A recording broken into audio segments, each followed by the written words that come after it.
ये कहानी है दोस्तों इंडिया के एक शहर की, जहाँ पर एक लड़का शादी वाले दिन ही दहेज में कार मांगने लग जाता है। लेकिन जैसे ही बात दुल्हन को पता लगती है, दुल्हन फौरन करती है कुछ ऐसा जिसे सुनकर हर सुनने वाले के रोंगटे खड़े हो जाएंगे।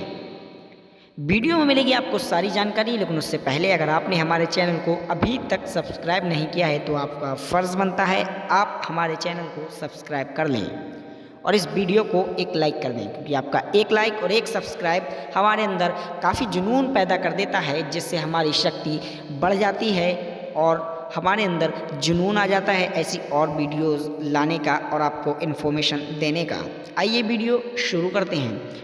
ये वाक़या है, ये कहानी है एक शहर की, जहाँ पर एक लड़का और एक लड़की की शादी तय होती है, यानी कि रिश्ता तय होता है। उसके बाद दोनों की सगाई भी हो जाती है और लगभग 1 साल के अंतर के बाद दोनों की शादी का दिन भी आ जाता है। लड़का लगभग 200 बारातियों के साथ अपनी बारात लेकर दुल्हन के घर पर पहुंच जाता है और वहां पहुंचने के बाद लड़की के पिता से ये डिमांड करने लगता है कि उसे दहेज में कार चाहिए। वो कहता है अगर आप दहेज में कार देंगे तब ये शादी होगी, वरना ये शादी नहीं होगी।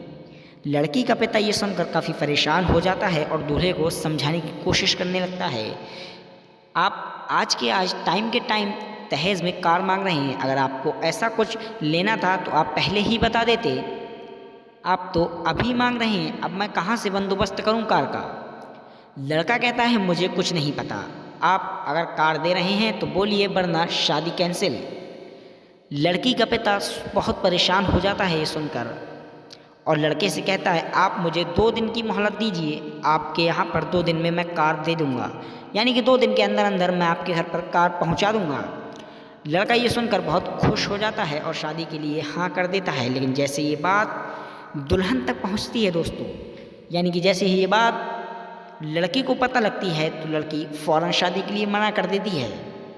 लड़की कहती है मुझे ऐसे लड़के से हरगिज़ शादी नहीं करनी जो कि दहेज का भूखा है, जो कार की डिमांड कर रहा है, जिसे मेरी नहीं कार की ज़रूरत है।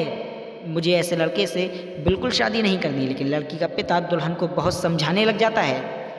दुल्हन का पिता कहता है बेटी आप शादी के लिए मना मत करो, अगर आप शादी के लिए ऐसे टाइम पर मना करोगी तो हमारी बहुत बेइज्जती होगी, लोग हंसेंगे हम पर, लोग कहेंगे कि इसके तो दरवाजे से बारात लौट गई, मेरी बहुत बेइज्जती होगी। लेकिन लड़की ये कहती है कि पापा आप एक ऐसे लड़के से शादी करने के लिए मुझे फोर्स कर रहे हैं जो कि दहेज का भूखा है, जिसे मेरी नहीं दहेज की ज़रूरत है। लड़की का पिता लड़की के आगे हाथ जोड़ने लग जाता है और रोने लग जाता है। कहता है बेटी शादी कर ले, वरना मेरी इज्जत चली जाएगी। लड़की अपने वालिद का, यानी कि अपने पापा का रोना ना देख सकी और शादी के लिए हाँ कर दी। कुछ ही देर में निकाह की तैयारियां शुरू हो जाती हैं और थोड़ी ही देर बाद निकाह हो भी जाता है। शादी के 2 दिन बाद लड़की का पिता अपने दामाद को, यानी कि दूल्हे को कॉल करता है और कहता है दामाद जी आइए यहाँ पर ससुराल में और अपनी कार ले जाइए। लड़का ये देखकर और ये सुनकर बहुत खुश हो जाता है कि मेरी कार आ गई, आखिर वो अपने मकसद में कामयाब हो गया। लड़का फ़ौरन अपनी दुल्हन को साथ लेकर अपनी ससुराल आ जाता है। जैसे ही वो अपनी ससुराल आता है उसके ससुर उसके हाथ में कार की चाबी दे देते हैं। लड़का कार को देखकर बहुत खुश हो जाता है और कार में बैठकर अपने घर की ओर रवाना हो जाता है। लड़की और लड़का, यानी कि दूल्हा और दुल्हन, दोनों लोग कार में बैठे होते हैं और सफ़र कर रहे होते हैं, यानी कि अपने घर की ओर जा रहे होते हैं। तभी रास्ते में अचानक से लड़का कार की स्पीड काफ़ी बढ़ा देता है और म्यूज़िक भी काफ़ी लाउड कर देता है, यानी कि म्यूज़िक की आवाज़ भी काफ़ी बढ़ा देता है। लड़की इस बात से निराश होकर कहती है आप कार थोड़ा स्लो चलाइए और ये म्यूज़िक भी बंद कर दीजिए। इस बात का जवाब देते हुए लड़का कहता है मैंने आज तक अपने दोस्तों की ही कार चलाई हैं, जिनमें उनके हिसाब के गाने चलाया करते थे और उनके हिसाब की स्पीड होया करती थी। आज मैं पहली बार अपनी खुद की कार चला रहा हूँ तो सब कुछ मेरी मर्ज़ी का होगा। इस बात पर दोनों की काफ़ी बहस होने लगती है और बहस ही बहस में अचानक से उनकी कार के आगे एक फ़कीर आ जाता है। उस फ़कीर को दुल्हन देखकर बहुत ज़ोर से चीखती है और कहती है बचाओ। वो दूल्हा जैसे ही फ़कीर को देखता है फ़ौरन अचानक से वो हैंडल यानी कि कार का स्टीयरिंग काट देता है और अचानक ब्रेक लगा देता है। अल्लाह की करनी से वो दोनों दूल्हा दुल्हन और वो फ़कीर तीनों बच जाते हैं।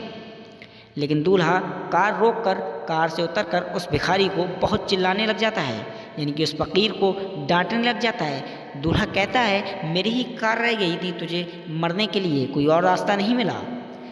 दूल्हा उस फ़कीर को बहुत चिल्लाता है। तभी दुल्हन गाड़ी से उतर कर जाती है और उस फ़कीर को एक साइड में ले जाकर कहती है बाबा थोड़ा देख कर चला करो, बीच रास्ते पर चल रहे थे आप, अभी एक्सीडेंट होने से बच गया।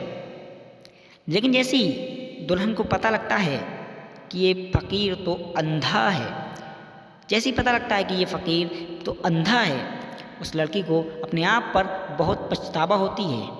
वो लड़की फ़ौरन अपने पर्स से एक 100 का नोट निकालती है और उन फ़कीर को देते हुए कहती है बाबा आप मिठाई की दुकान पर जाकर इनकी मिठाई खा लेना। लेकिन ये सब कुछ करते हुए वो लड़का जो इस लड़की का शौहर है वो देख लेता है और कहता है आप जैसे ही लोगों की वजह से ये फ़कीर लोग, ये भिखारी लोग सर पर चढ़ जाते हैं। आज आप इन्हें देंगी, कल ये खुद मुंह से मांग कर खाएंगे। लड़की कहती है फ़ौरन इस बात का जवाब देती हुई कहती है यही तो मैं आपको समझाना चाह रही हूँ। ये तो भिखारी हैं, ये सुबह से शाम तक मांगते हैं, सुबह से लेके शाम तक ये लोग मांगते हैं, तब कहीं जाकर इन्हें पेट भर खाना मिल पाता है या फिर पेट भर खाने के पैसे मिल पाते हैं। लेकिन आप तो इनसे भी बड़े भिखारी हैं। लड़का ये सुनकर पागल हो जाता है और कहता है मेरी बेइज्जती कर रही हो, ये क्या बक रही हो तुम। लड़की कहती है हाँ मैं ठीक कह रही हूँ, ये तो भिखारी हैं, ये फ़कीर हैं, इनका तो काम है मांगना। लेकिन आप तो भिखारी नहीं हैं, लेकिन आपने फिर भी इनकी तरह भीख क्यों मांगी।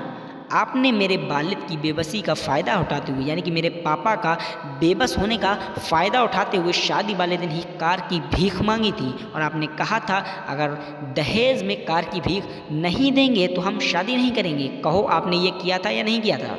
लड़के की बोलती बंद हो जाती है और शर्म से नज़रें झुक जाती हैं। फिर लड़की कहती है एक बाप अपनी जान से भी ज़्यादा प्यारी बेटी आपको दे देता है, अपने दिल पर पत्थर रखकर आपसे अपनी जान से भी ज़्यादा प्यारी बेटी की शादी कर देता है, यानी कि आपसे निकाह कर देता है। लेकिन आप क्या